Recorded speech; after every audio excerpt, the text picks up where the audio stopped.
नहीं, हिरण्यकश्यप ही भगवान है, तुम्हारे पिता ही भगवान है। लेकिन वो व्यक्ति बोला नहीं, थोड़ा पीछे शांति बना रखिए आप लोग। जो व्यक्ति हमारे पिता मुझे जन्म दे सकता है, हमारे पिता किसी की मृत्यु कर सकता है, लेकिन हमारे को हिरण्यकश्यप पहाड़ पर से सर्प के पास इत्यादि अनेक अनेक रास्ताओं अपनाया कि इसको पुत्र को मार दिया जाए। हर एक रास्ता उसका क्या होते गया, फेल होते गया। इसके लिए लोग बोलते हैं कृष्णदास बिंदास, मायादास सदा उदास। जो कृष्ण के दास होता है ना, वो बिंदास होता है।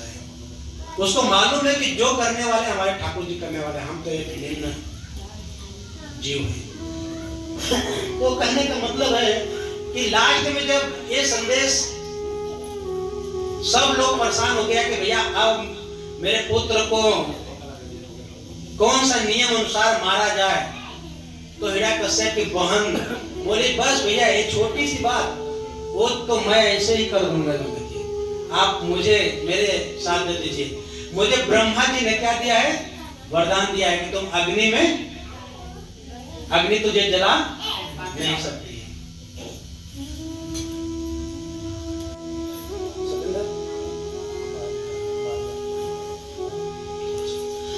तो अग्नि जला नहीं सकती है मुझे। तो हिरण्यकश्यप बहुत खुश हुआ, चलो अच्छा हुआ है, ये भी ट्राई करके देख लेते हैं। तो लोग जो है कि होलिका के कहने के माध्यम से सब लोग जो है कि चिता सजाए और होलिका अपने क्या बोलते भतीजा हो गए ना, भतीजा जी को अपने गोद में लिए और बहुत खुशियों मना रही थी कि आज तो प्रहलाद जी का लास्ट दिन है। ये स्थिति उनकी माता देख करके बेहोश हो गई, बोले कि मैं अपने आंखों से अपने पुत्र का कैसे देख सकता हूँ जलते हुए। तो वहां पे प्रहलाद महाराज जी जैसे बैठे वैसे क्या बोलना है, भगवान का नाम, नमो वासुदेवाय। तो इस भगवान के नाम में इतनी ताकत था कि होलिका जी क्या हो गई, जल गए, और भक्त जो है प्रहलाद जी बच गए। तो होलिका ने बोली कि ब्रह्मा तुम्हारी जो वरदान है वो झूठा है। तो संसार में अगर किसी को दिव्य शक्ति या कुछ भी धन से लेकर कुछ भी शक्ति मिल गई तो उसका दुरुपयोग नहीं करना चाहिए। क्या करना चाहिए, प्रयोग भगवान के सेवा में और नॉर्मल भाव से अपने जीवन को चलाना चाहिए।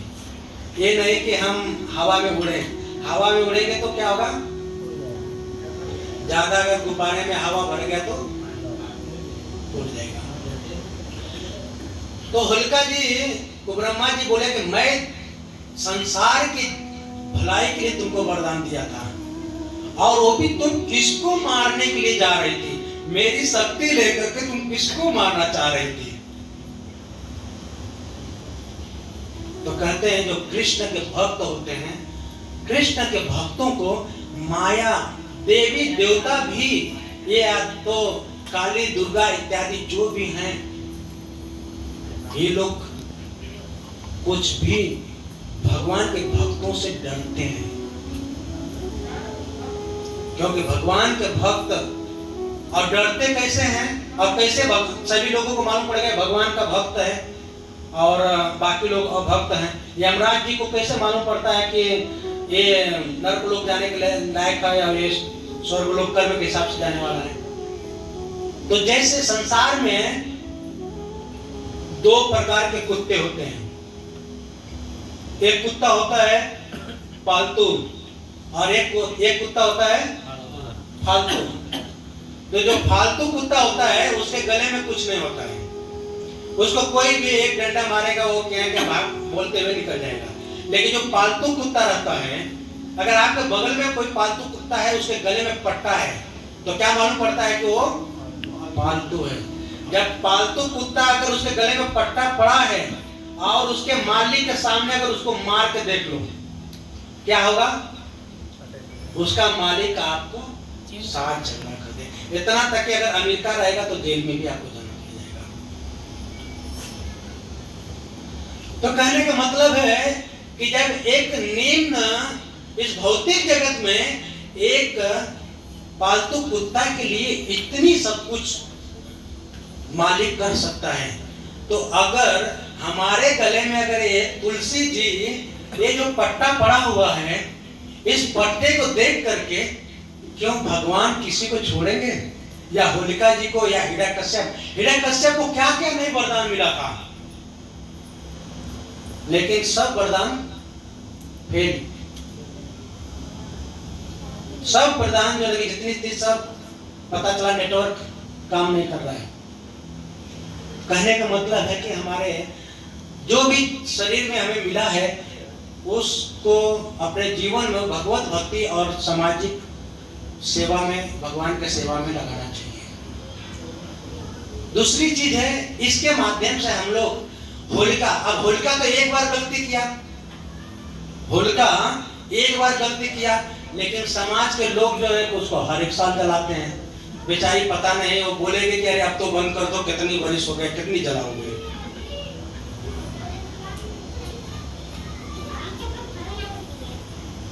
सही बात है ना? तो हमारे कहने का मतलब है कि हमें वो कार्य नहीं करना चाहिए।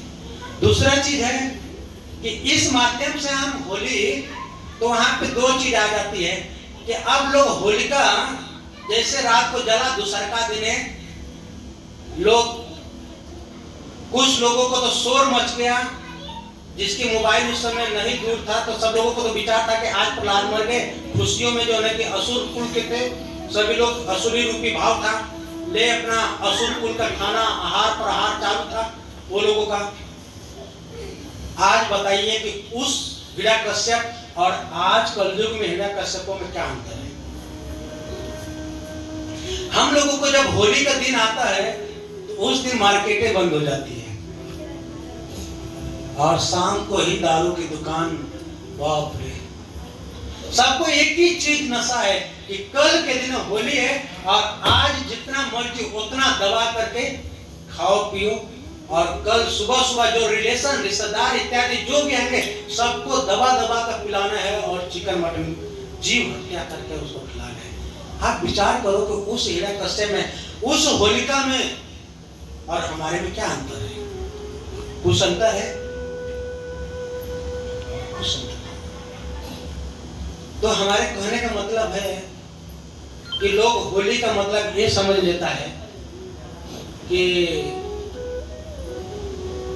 होली कल दारू पी लो, खाना है, खाना पीना ऐसा करना तो सही। ये एक माध्यम ऐसे मनाया जाता है होली।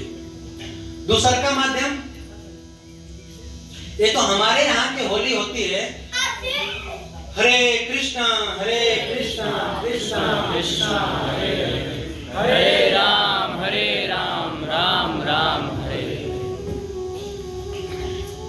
ये तो एक होली हो गई। दूसरी होली किसी को पता है?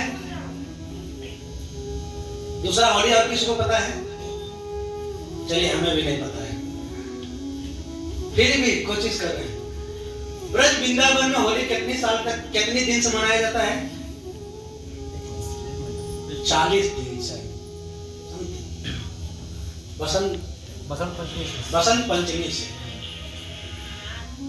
अब देखिए, देव जहाँ पे देवी देवता भगवान की रज होती हैं, वहां के लोग कैसे होली मनाते हैं? ये तो हमारे यहाँ की होली हो गई चीड़ फाड़ होली, मतलब आज इतनी मार धाड़, क्या क्या स्थिति है। अब ब्रज की होली में चलते हैं। बसंत पंचमी से ही होली चालू हो जाती है। बसंत पंचमी जब होती है तो उस समय की सभी जगहें, हरि बोल, हरे कृष्णा, थोड़ा शांति।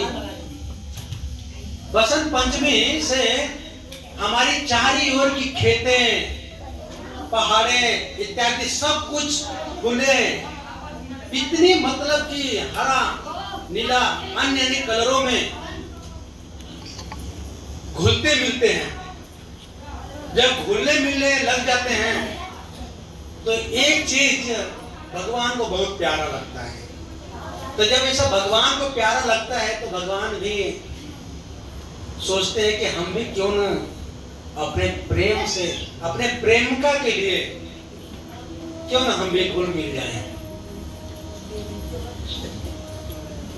तो उसी टाइम भगवान जो है कि एक निमंत्रण बरसाने भेजते हैं एक ब्राह्मण से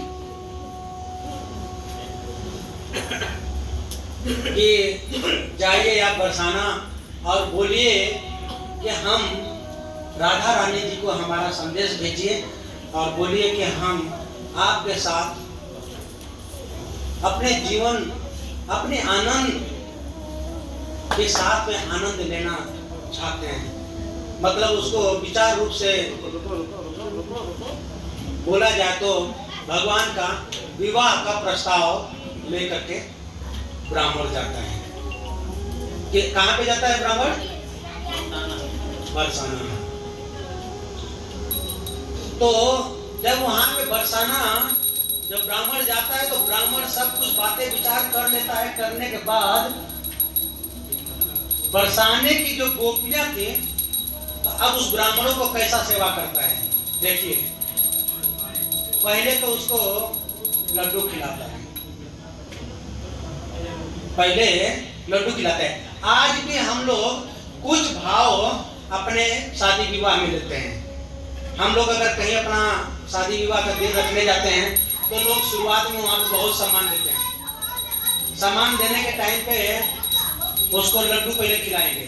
लड्डू खिलाने के बाद फिर जो है कि क्या करेंगे, थोड़ा लड्डू से या तो मिठाई से शादी विवाह में एक दूसरे को मारते भी हैं। वहां पे जाए उसके यहाँ जब लोग देखने जाएंगे कि वहां के लोग गालियां देंगे, यहाँ के लोग वहां जाएंगे तो वहां के लोग गालियां देंगे। जब यहाँ के पक्ष वहां जाएगा तो वहां के लोग रंग फेंकेगा, लठ मारेगा, कुछ मजाकिया रहेंगे तो उल्टा सीधा गाली देंगे, इत्यादि अनेक अनेक भाव लेकर के चलते। लेकिन उसको गाली को गाली लोग नहीं समझते हैं, प्रेम समझते हैं। तो जब यहाँ पे इन्होंने ब्राह्मण जी गए तो लड्डू खिलाया गया। फिर बाद में बोले जाओ बोल दो नंद के छोरे को कि आनंद जो भी है आए अपने टीम के साथ में और जो है उसकी सेवा सत्कार हम लोग किए गए। तो भगवान सभी लोग जाते हैं बरसाना और पहले बहुत प्यार से पहले भगवान को फूल के हिसाब से, मतलब कि क्या करते हैं, फूल मार करके होली करते हैं। दूसरा का फिर लड्डू क्या करते हैं, लड्डू मार करके मारते हैं। फिर उसके बाद क्या करते हैं, बोले लड्डू तो खा लिए तो लट कौन खाएगा। बरसाना के लट कौन देखे हैं? वृंदावन का लट सभी लोग देखे हैं। आज भी वहाँ पे होली भक्त लोग खाते भी हैं और देवी देवता लोग तरसते हैं। तो कहने का मतलब है कि वहाँ राधा रानी जी का भाव ले करके सब लोग जाते हैं और वहाँ पे लट भी मार होती है। फिर वहाँ के पक्ष नंदगांव जाते हैं। नंदगांव में सेम स्थिति वैसे ही चलती रहती है। कितना दिन तक ले? 40 दिन तक फूलों की, लड्डुओं से मार, लठ मार, छड़ी मार इत्यादि सब आनंद लेते हैं वहां के देवी। तो जब वहां के एक मैं कथा में सुना कि हमारे यहाँ जो होली होती है तो हम सबसे जो पुराना 1 साल का कपड़ा रहता है उसको पहनते हैं ताकि कोई फाड़ देगा, कलर कर देगा इत्यादि। लेकिन ब्रज वृंदावन में जब भी होली लोग खेलने जाते हैं, गोस्वामी लोग, संत लोग एकदम नए पूरा नया कपड़ा पहन करके खेलने जाते हैं, क्योंकि वो दिव्य जीव आत्माएं नहीं हो रहे। बहुत ही पवित्र, बहुत ही भाग्य, बहुत ही अनमोल जीव लेकर के वो लोग जो है कि ब्रज वृंदावन में वास करते। तो जो ब्रज वृंदावन में वास करता है वो साधारण नहीं रहता है। तो एक होली होती है ब्रज वृंदावन में, इसकी कथाएं बहुत ही अलग है, लंबी है। तो हम लोग ब्रज वृंदावन की होली ऐसे होती है। अब तीसर का होली कैसे मनाया जाता है? ये तो 2 होली हो गया। तीसर का होली जो वैष्णव भक्त हैं, जो कृष्ण भक्त हैं, वो भक्त कलयुग में भगवान बोले कि द्वापर में अर्जुन को गीता का उपदेश दिया, भागवत गीता दिया पढ़ने के लिए। संसार के सभी लोगों को भागवत गीता दिया, लेकिन लोग भागवत गीता लिया लेकिन उसको लाल कपड़े से ऐसा गांठ मार करके कहीं ऐसे जगह टांग दिए और बोलते हैं कि हम सनातनी हैं, हम हिंदू हैं, हमारे घर में भागवत गीता है। अब विचार करिए कि अगर हम गाय का देसी घी अगर आप लोगों को दिया जाए और कांच के ऊपर से बोला जाए कि रोटी से पोत पोत करके खाओ, तो कितने लोगों को फायदा कर सकता है? फायदा करेगा? लाल कपड़ा में अगर हम भागवत गीता जी को रखेंगे और बोलेंगे कि भैया क्या बोलते हैं, मेरे घर में भागवत गीता है, मैं जानता हूं भागवत गीता, तो भगवान बोले कि मैं द्वापर में घर घर लोगों को भागवत गीता दिया, लेकिन कलयुग में लोग भागवत गीता को रस्सी में बांध करके, लाल कपड़ा में बांध करके टांग दिया है। और दूसरी चीज है कि भगवान की भी इच्छा हुई कि मैं लोग भक्ति में इतनी आनंद लेता है, इतनी आनंद लेता है, तो मैं भी भक्ति का आनंद लेने के लिए क्यों न जाऊं। तो हरे कृष्णा, सभी लोग शांत बनाए रखिए, क्योंकि देखिए भगवान की लीलाएं बहुत अलग है। तो आज के दिन नवरदीप नदिया डिस्ट्रिक्ट मायापुर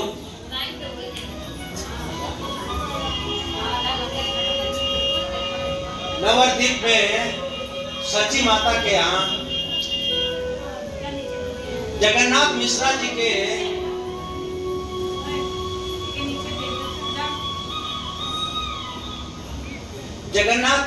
जी के घर पे 550 वर्ष पहले एक गौर रूप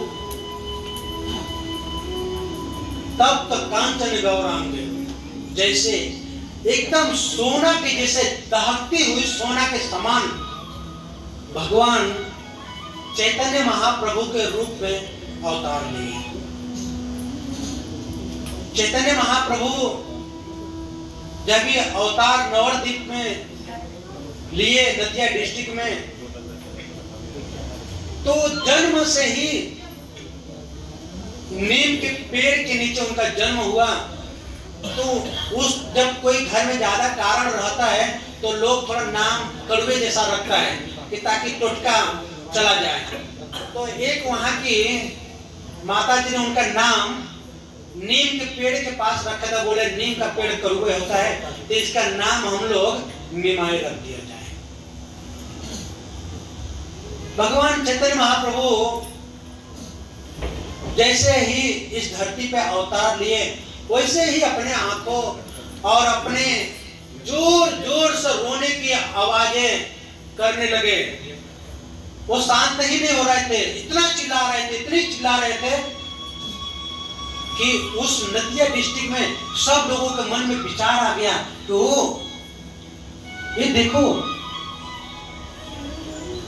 ये बच्चा इतना दिन के बाद जगन्नाथ मिश्रा जी के घर पे जन्म लिया, लेकिन फिर भी इतनी रो रहा है, उसको शांति एकदम शांत नहीं हो रहा है। और उसके पहले ही सची माता और जगन्नाथ जी बोल रहे थे कि देखो रोड पे जब चलता हूं मैं ना तो मुझे लोग प्रणाम करता है, मुझे सम्मान करता है।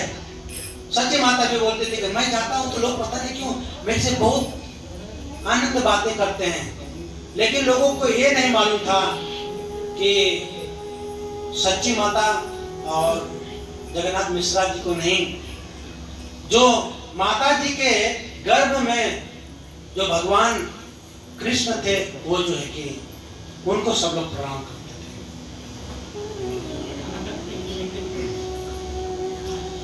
तो कहने का मतलब है कि जैसे भगवान जन्म धरती पे लिए तो जोर जोर से जब रोने लगे तब बगल की एक औरत आई और जोर से क्या बोल रही है, हरि बोल। जैसे हरि बोल बोली वैसे गौरंग महाप्रभु चुप हो गए। तो जब एक बार हरि बोल बोलने से गौरंग महाप्रभु चुप हो गए तो और सारी औरतें वो वहां पे मुंह को हुलकारी बोलते हैं, मतलब वो जीभ से हुल करके हुलकारी बोलते हैं और हरि बोल का नाम लेने लगते हैं। तो जैसे हरि बोल का नाम दिया जाता है वैसे भगवान शांत हो जाते हैं। धीरे धीरे भगवान बड़े हुए। एक बार भगवान के पास जैसे ही गली में कथाएं बहुत ही लंबी है लेकिन मैं संक्षेप में ये बताना चाहता हूं कि भगवान इस कलयुग के पतितों का, जीव आत्माओं का जो है कि करुणामय है। एक करुणा अभी 2 साल पहले आया था तो पूरा विश्व में क्या हो गया था, खलबली मच गई थी, कोरोना। लेकिन एक तो कोरोना था, लेकिन एक करुणा अवतार, एक करुणा जो है कि अवतार 550 वर्ष पहले हुआ था। ऐसे महाप्रभु थे कि नवद्वीप में एक धोबी जात की पानी में जो है कि कपड़ा धो रहे थे, उसको जाकर के बोल रहे हैं कि हरि बोल बोलो। तो वो धोबी बोली कि अगर हम हरि बोल बोलेंगे कपड़ा कौन धोएगा, तुम धोगे? तो बोले कि नहीं, लाओ मैं जब तक आपका कपड़ा धोता हूं तब तक तुम हरि बोल बोलो। तो जैसे महाप्रभु ने उसको छुए वैसे वो धोबी क्या करने लगा, हरि बोल। सभी लोग बोलिए हरि बोल, हरि बोल, हरि बोल, हरि बोल करने लगा। कुछ टाइम के बाद उसकी पत्नी आई, महाप्रभु वहां से चले गए। उसकी पत्नी आई, उसकी पत्नी आकर के छूकर बोलती, आज क्या हो गया इसको, कोई भूत पकड़ लिया क्या? पानी में हरि बोल बोला। लेकिन उस धोबी को नहीं मालूम था कि भूत नहीं, इसको सच्ची मैया का पुत्र पकड़ लिया है, क्योंकि भगवान का नाम ही पवित्र नाम है। तो वहां पे उन्होंने जैसे फिर आगे बढ़े, लीलाएं बहुत ही अलग अलग भगवान करते गए इस कलयुग में। एक काशी नरेश दिग्विजय पंडित थे, उनकी एक ऐसी वचन थी, ऐसी वाणी थी कि बड़े बड़े जितनी भी कथा भागवत का ये करने वाले वो लोग को उन्होंने बोलते थे, या तो मेरे साथ आप आमने सामने बैठ करके ये सब करो शास्त्रवाद, अगर आप जीत गए तो हम आपके दास बन जाएंगे, अगर तुम हार गए तो तुम हमारे दास बन जाओ। तो उनकी टीम बहुत भारी होते गई। तो नवद्वीप में जब पहुंचे तो लोग बोले कि एक काम करो, एक छोटा बोले कि कौन निमाई है? तो भगवान सब वहां के पंडित बोले कि नहीं बस वही निमाई। बोले निमाई वो तो छोटा, वो तो बालक हो, मेरे साथ क्या बैठ कर करेगा? वहां पे नदिया तट पे बैठ करके भगवान ने बोला ठीक है, आपके आदेश से ही है तो हम उसी के ऊपर करने चालू कर देते हैं। जैसे भगवान ने आमने सामने बैठ करके शास्त्र का उच्चारण करने लगे, वैसे बोले मैं तो छोटा बालक हूँ, आप ही गंगा जी के बारे में कुछ बोल दीजिए। जबकि दिग्विजय पंडित एक सांस में 100 श्लोक बोलने वाला है, लेकिन उस 100 श्लोक में अगर इतना फटाफट कोई बोले तो किसको मालूम नहीं कि उसमें क्या गलती बोल दी है, क्या सही बोल दी है। उसमें से महाप्रभु ने एक लेकिन निकाल दिए। अब बोले कि नहीं, इसमें एक लेकिन है, इसलिए आपका जो श्लोक आप बोले वो सब उसमें खंडित हो गया। वो दिग्विजय पंडित जा करके अपने टेंट में सरस्वती जी को साक्षात प्रकट किया, बोला कि तुम मेरे जीभा पे बैठने वाली आज मेरे को एक छोटा बालक के सामने हरा दिया। तब वहां पे सरस्वती माता जी बोले, आपको मालूम है वो कौन है? अब किसी के स्वामी के सामने, मेरे स्वामी के सामने तुम मेरे बल पे तुम चैलेंज दोगे तो हम तो भाई अपने मालिक की ही सुनूंगा ना। दिग्विजय पंडित ने तुरंत दंडवत प्रणाम किया और बोले कि आप हमें अपने चरणों में ये कर दो। तो ऐसे लीला भगवान महाप्रभु जो है कि करते गए।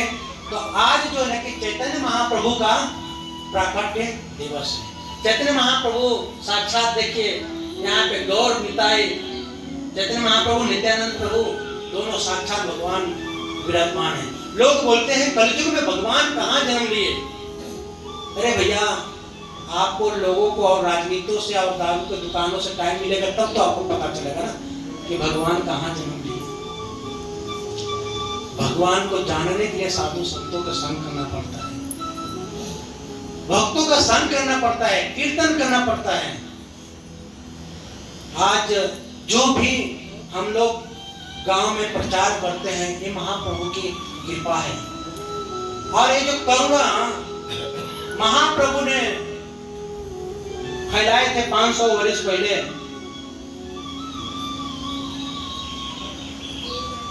उन्होंने सनातन गोस्वामी महाराज जी को, फिर सनातन गोस्वामी महाराज ने रूप गोस्वामी महाराज जी को, फिर जी गोस्वामी महाराज जी को, विश्वनाथ ठाकुर जी को, जगन्नाथ बालाजी महाराज जी को, भक्ति शास्त्री विनोद जी को, गौर कृष्णदास जी को, भक्ति सिद्धांत सरस्वती जी को, और